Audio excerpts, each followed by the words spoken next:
Le premier jour de la session spéciale de l'Assemblée nationale, qui se tiendra mardi prochain, portera sur le règlement intérieur de cette institution. Au cours de cette session, le bureau permanent devra également être mis sur pied et le président de la Chambre basse nommé.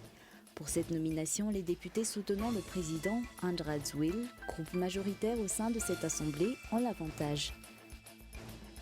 Désormais, le fonds routier remplacera le fonds d'entretien routier tant sur le plan juridique qu'économique, une décision validée par la Haute Cour constitutionnelle.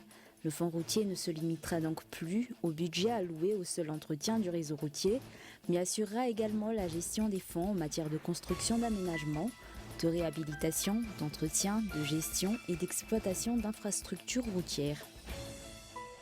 En Algérie, le mandat du président par intérim Abdelkader Ben Salah arrive officiellement à son expiration ce mardi. Sans élection présidentielle prévue à court terme, le pays se retrouve dans un flou constitutionnel. Et si le Conseil constitutionnel a déjà prolongé ses fonctions jusqu'à l'élection d'un nouveau président, beaucoup de juristes ont dénoncé cette décision en la qualifiant de coup de force.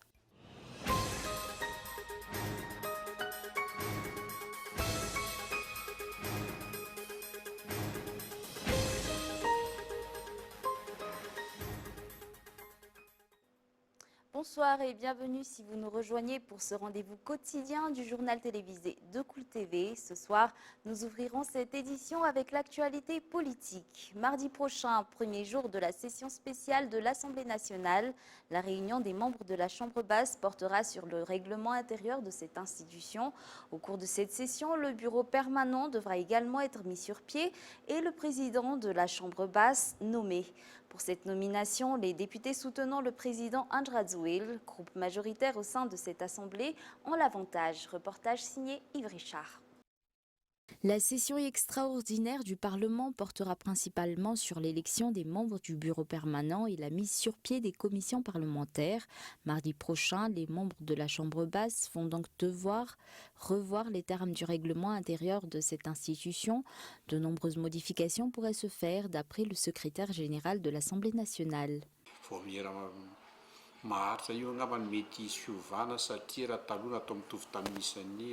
Il pourrait y avoir des modifications dans le nombre de commissions. Auparavant, le nombre de commissions était égal au nombre des membres du ministère au niveau du gouvernement. Mais comme actuellement ce dernier a diminué, il va peut-être aussi falloir réduire le nombre de commissions en fonction de la décision la plus adéquate pour cela. La nomination d'un président de l'Assemblée nationale est également un grand sujet de débat. Les députés issus du groupe Isikare Tchamirakabi András Wil, qui ont obtenu plus de la majorité des sièges au sein de l'Assemblée nationale, est renforcée par les candidats indépendants qui soutiennent le régime, ont l'avantage.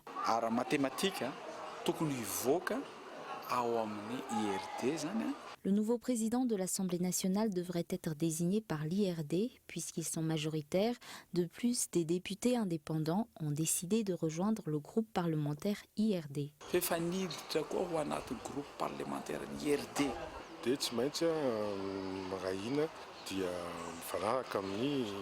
Les députés de l'IRD vont devoir s'unir et s'accorder avec le chef d'État, puisque c'est ce dernier qui dirige le groupe Isikare Tchamirakabi András Wil. Normalement, la mise en place de ces bureaux permanents devrait se faire par le biais d'élections. Les députés sont prêts pour cette réunion. Les projets de loi qui vont servir à soutenir le développement des districts du pays sont déterminés et attendent le soutien de l'État. Sur un tout autre sujet, désormais le fonds routier remplacera le fonds d'entretien routier, tant sur le plan juridique qu'économique, et il fera le sien patrimoine de ce dernier. Une décision validée par la Haute Cour constitutionnelle, le fonds routier ne se limitera donc plus au budget alloué au seul entretien du réseau routier, mais assurera également la gestion des fonds en matière de construction, d'aménagement, de réhabilitation d'entretien, de gestion et d'exploitation d'infrastructures routières. Restons toujours dans l'actualité locale, le programme DEFI tenu par le ministère de l'Agriculture, de l'Élevage et de la Pêche avec la collaboration de l'Organisation internationale du travail a reçu un financement de 2 millions de dollars. Cette somme va servir à la construction d'infrastructures pour servir le développement rural. Une infrastructure routière de 800 km répartie dans 8 régions de la Grande Île. Mapioun Nara Koutoarson. L'amélioration des infrastructures en place est nécessaire pour le développement du domaine agricole et de celui de l'élevage. Dans cette optique, un financement de 2 millions de dollars a été accordé à la Grande Île dans le cadre du programme de développement des filières agricoles inclusives et destiné à la construction de 800 km de routes réparties sur 8 régions. 800 km de routes sont prévus, soit près de 100 km par région, pour pouvoir faire circuler les produits. Des routes qui seront construites pour durer. Nous adapterons les techniques de construction et les matériaux en fonction de la région. Le développement local par le biais de la création d'emplois et de l'octroi de formations représente le principal objectif de ce projet. Cela présente de nombreux avantages. Premièrement, la création d'emplois. Cette année, jusqu'en décembre, près de 1000 personnes seront embauchées pour ce travail. Ces personnes auront droit à un emploi décent. Ensuite, les habitants pourront bénéficier d'infrastructures durables. Et enfin, la construction de cette infrastructure va apporter de nouvelles capacités aux habitants. La signature d'un accord de collaboration, premier pas de ce projet, a été effectuée hier au ministère de l'Agriculture, de l'Élevage et de la Pêche.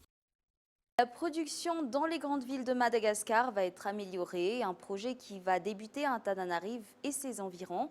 Ce projet est né d'une collaboration entre le ministère de l'Agriculture, de l'Élevage, de la Pêche et l'Organisation des Nations Unies pour l'alimentation et l'agriculture. Reportage. Selon les prévisions, les 3/4 de la population mondiale vivront en zone urbaine d'ici 2050. Cela signifie que le nombre d'agriculteurs assurant la production alimentaire va diminuer. Des mesures s'imposent donc afin de pouvoir subvenir aux besoins des citadins en matière de nourriture.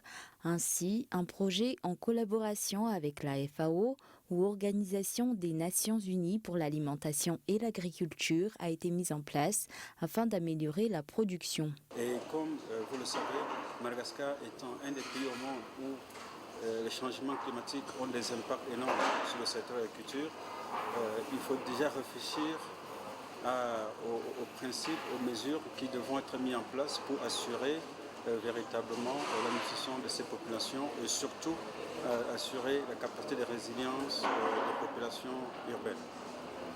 Parce que si nous avons les 3/4 de population dans les zones urbaines, vous pouvez bien imaginer quels sont les impacts sur le monde, dans le monde agricole. Et il faudra donc que dans les politiques urbaines, il y ait bien des principes qui soient mis en place pour encourager l'agriculture urbaine et périurbaine. Ce projet, d'un budget de près de 1 800 000 $, va débuter par Antananarive et ses environs et s'étendra jusqu'en province. Comme vous le savez bien, dans le cadre de la politique générale de l'État, le développement des centres urbains fait partie des priorités et il faut intégrer dans ces priorités le développement des villes, les politiques nutritionnelles et pour assurer la sécurité alimentaire de ces populations. Cela est un défi important, notamment eu égard aux impacts du changement climatique.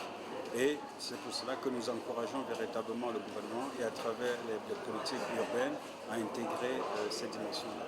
Bon, le projet que nous avons signé aujourd'hui va être un projet pilote pour travailler tout d'abord au niveau de la ville de Tana et de ses environs, en espérant qu'on pourra l'étendre dans d'autres villes. Dans le cadre de ce projet, nous essayons d'impliquer non seulement l'État, à travers le ministère, à travers les communes, mais nous intégrons également la société civile et le secteur privé, parce que tous les acteurs doivent être impliqués dans le cadre de ces politiques urbaines. Le but étant de lutter contre la malnutrition due à une agglomération urbaine, mais également de prévenir une insuffisance de la production nécessaire à la population.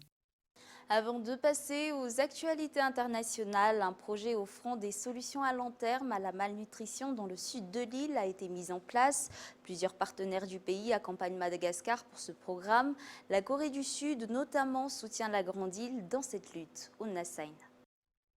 Si auparavant, seules des solutions à court terme ont été mises en place pour réduire le taux de malnutrition dans le sud du pays, actuellement, des projets offrant des solutions durables ont été mis en place par l'État grâce à la collaboration avec l'Office national de nutrition, le Programme alimentaire mondial, l'Agence coréenne de coopération internationale et d'autres partenaires du pays. Les enfants en dessous de 5 ans vont être priorisés. Une descente a été effectuée par l'Agence coréenne de coopération internationale et l'ambassadeur de Corée du Sud à Madagascar, dans les zones où la malnutrition fait le plus rage.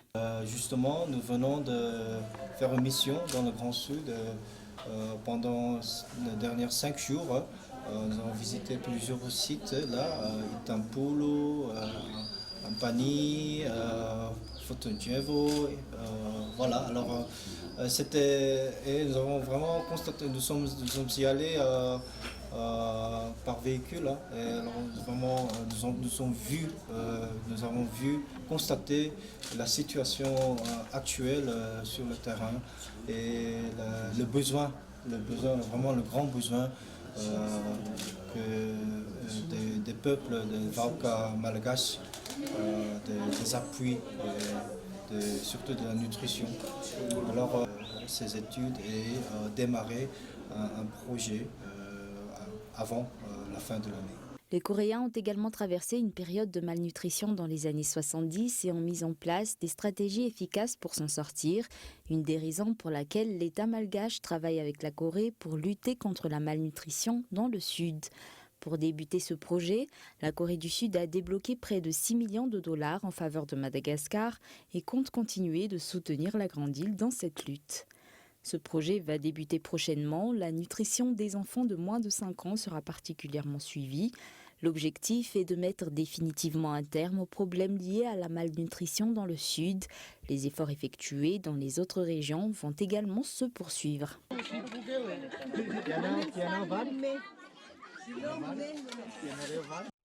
Passons maintenant aux actualités internationales. En Algérie, le mandat du président algérien par intérim, Abdelkader Ben Salah, arrive à son terme ce mardi. Alors qu'aucune élection présidentielle n'a encore été prévue, son mandat a été prolongé jusqu'à ce qu'une date soit fixée. Si le Conseil constitutionnel a déjà prolongé ses fonctions jusqu'à la passation de pouvoir, beaucoup critiquent ce flou constitutionnel. France 24. Vendredi 22 février, une foule d'Algériens défile dans la capitale. Les participants ne veulent pas d'un 5e mandat d'Abdelaziz Bouteflika, très affaibli après un AVC. Le début d'une révolution de velours, des manifestations hebdomadaires toujours plus massives, toujours pacifiques, qui conduiront le chef de l'État sur pression de l'armée, qui aura senti le vent tourner, à démissionner le 2 avril après 14 ans à la tête du pays.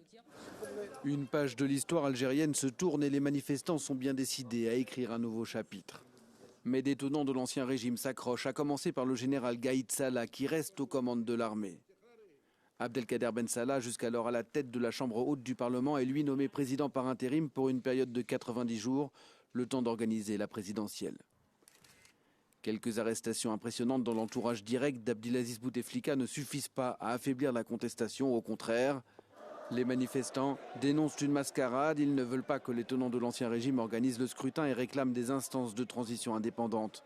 Faute de candidats crédibles, l'élection prévue le 4 juillet est annulée, le bras de fer continue. Le 3 juillet, Abdelkader Ben Salah tente une nouvelle sortie de crise. Il fait une offre à l'opposition et s'engage à ce que ni l'armée ni le pouvoir ne se mêlent du futur scrutin. La réponse intervient 2 jours plus tard, une mobilisation encore plus massive le jour de la fête de l'indépendance.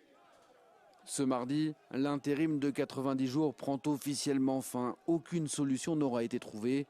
Abdelkader Ben Salah reste au pouvoir, désormais en dehors de tout cadre légal. À Hong Kong, la chef du gouvernement, Carrie Lam, a déclaré aujourd'hui que le projet de loi facilitant les extraditions vers la Chine continentale était mort. Des contestataires appellent malgré cela à de nouvelles manifestations. Un reportage toujours de France 24.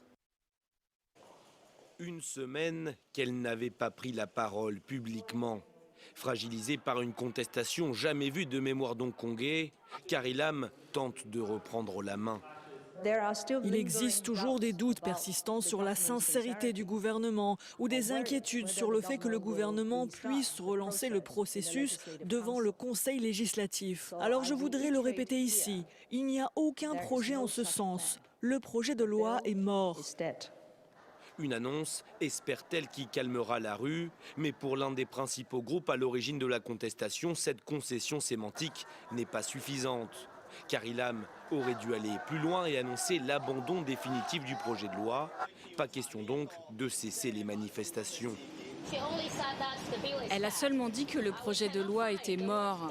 Mais le mot mort ne figure dans aucune loi de Hong Kong, ni dans aucune procédure du Conseil législatif. Si nos 5 revendications ne sont toujours pas entendues par Carrie Lam et son gouvernement, le Front civil des droits de l'homme continuera à tenir des manifestations. Les 5 demandes, les voici. L'abandon du projet de loi d'extradition vers la Chine continentale, l'ouverture d'une enquête indépendante sur les violences commises le 12 juin, la libération sans condition des personnes arrêtées ce jour-là, la démission de Carrie Lam donc, et l'élection et non la désignation du futur exécutif hongkongais. Sous la pression de la rue, le projet de loi d'extradition vers Pékin a été suspendu le 15 juin dernier. Des rassemblements pacifiques, mais qui prennent une tournure violente le 1er juillet. Des manifestants mettant à sac le Conseil législatif. Et avant de nous quitter, revenons brièvement sur les grands titres de ce journal. Le premier jour de la session spéciale de l'Assemblée nationale, mardi prochain, portera sur le règlement intérieur de cette institution. Au cours de cette session, le bureau permanent devra également être mis sur pied et le président de la Chambre basse nommé. Désormais, le fonds d'entretien routier remplacera le fonds d'entretien routier, tant sur le plan juridique qu'économique, une décision validée par la Haute Cour constitutionnelle. En Algérie, le mandat du président par intérim Abdelkader Ben Salah arrive officiellement à expiration ce mardi. Sans élection présidentielle prévue à court terme, le pays se retrouve dans un flou constitutionnel.